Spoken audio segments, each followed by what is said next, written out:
السلام علیکم۔ خود سے خدا تک چیپٹر 6 یادداشت کیا ہے اور کیسے کام کرتی ہے؟ What is memory and how does it work? ہمارے ذہن میں یادداشت میموری کے بننے کا عمل انتہائی حیرت انگیز اور بے حد دلچسپ ہے۔ اس پر ایک گہری نظر نہ ڈالنا نا انصافی ہوگی۔ ہمارا دماغ ایک ریکارڈنگ ڈیوائس کے طور پر بھی کام کرتا ہے۔ اسے پروسیس آف مائنڈ ریکارڈنگ بھی کہہ سکتے ہیں۔ طبی اصطلاح میں اسے کاگنیٹو پروسیس کہا جاتا ہے۔ ویسے تو یہ بہت ہی پیچیدہ عمل ہے، مگر موضوع کے اعتبار سے مطلب کی بات یہ ہے کہ ہمارا ذہن حواس خمسہ سے ملنے والی ایک ایک خبر کو، ہر ایک احساس، ہر جذبے کو ریکارڈ کر رہا ہے، محفوظ کر رہا ہے اور ان احساسات اور جذبات کو معلومات، ڈیٹا میں تبدیل کر رہا ہے۔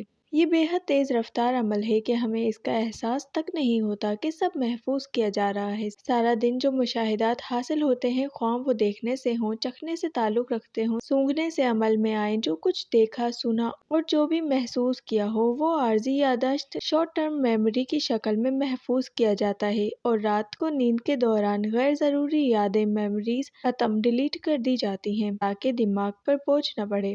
اس کے علاوہ جاگنے کے دوران بھی محفوظ کرنے اور بھولنے کا عمل تیزی سے جاری رہتا ہے۔ مثلاً ایک دکاندار گاہکوں کو نمٹاتے ہوئے کبھی یاد نہیں رکھ سکتا کہ اس نے پچھلے تیسرے یا چوتھے گاہک سے کتنے پیسے لیے اور بقایا کتنے دیے۔ اگر یہ غیر ضروری ڈیٹا ختم، ڈیلیٹ نہ ہو رہا ہو تو آدمی کچھ ہی گھنٹوں میں حواس کھو بیٹھے۔ جو واقعہ یادداشت کا حصہ بن جاتا ہے، اس کی ریکارڈنگ کا طریقہ کار بہت ہی مختلف ہے۔ اسے طویل مدتی یادداشت، لانگ ٹرم میموری کہتے ہیں۔ طویل مدتی یادداشت دماغ میں تب محفوظ ہوتی ہے جب احساس، ایموشن اس خیال سے جڑ جائے، کنیکٹڈ ہو جائے جو ذہن میں حواس کے ذریعے آیا ہے۔ جیسے ہی خیال جذبے سے، احساس سے ملتا ہے، یاد میموری کے طور پر یادداشت کے خانے میں، میموری سیل میں برسٹ ہو جاتا ہے اور ہمیشہ کے لیے محفوظ، سیف ہو جاتا ہے۔ اسے ایسے سمجھیں، اگر آپ دیکھیں کہ سڑک پر کسی بچے کو چوٹ لگی تو یہ واقعہ چونکہ آپ کے جذبات سے نہیں جڑ پایا، کیونکہ وہ آپ کا بچہ نہیں ہے، اس لیے عارضی یادداشت بنے گی اور نتیجتاً آپ اسے کچھ عرصے کے بعد بھول جائیں گے۔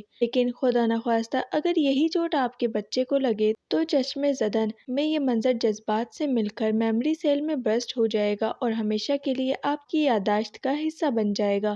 آپ اس منظر کو بھی ایک مخصوص مدت کے بعد بھول جائیں گے، لیکن اچانک طویل مدت کے بعد کسی بھی واقعے کی وجہ سے آپ کو اپنے بچے کی چوٹ یاد آ کر احساس دلائے گی کہ ڈیٹا ڈیلیٹ نہیں ہوا، بلکہ آپ کے دماغ کے خوابیدہ حصے، تحت الشعور، سب کانشیس میں محفوظ رکھا ہوا ہے۔ یہ آپ کے حتمی شعور کا حصہ بن چکا ہے، فائل ہو چکا ہے۔ خیال کو یادداشت میں محفوظ ہونے کے لیے ذہنی یادداشت کے خلیات میں جل جانا، برسٹ ہو جانا ضروری ہے۔ اس برسٹنگ کے لیے، اس شعلے کے لیے، خیال کو جس بجلی کی، جس انرجی کی ضرورت ہوتی ہے، وہ نفس اسے جذبات یعنی ایموشنز کی صورت میں مہیا کرتا ہے۔ اس طرح ہم اپنی زندگی کے تمام اہم اچھے برے واقعات، ایونٹس کو گناہ اور ثواب کے ثبوت، ایویڈنس کی شکل میں اٹھائے پھر رہے ہیں۔ کس لیے؟ یقیناً روز قیامت پیش آنے والے اپنے مقدمے کی سماعت کے لیے۔ ویڈیو پسند آئی ہے تو لائک کریں، اس چینل کو سبسکرائب کرکے گھنٹی کے بٹن کو دبانا نہ بھولیں تاکہ نئی آنے والی تمام ویڈیوز کی نوٹیفیکیشن آپ تک آسانی سے پہنچ سکے۔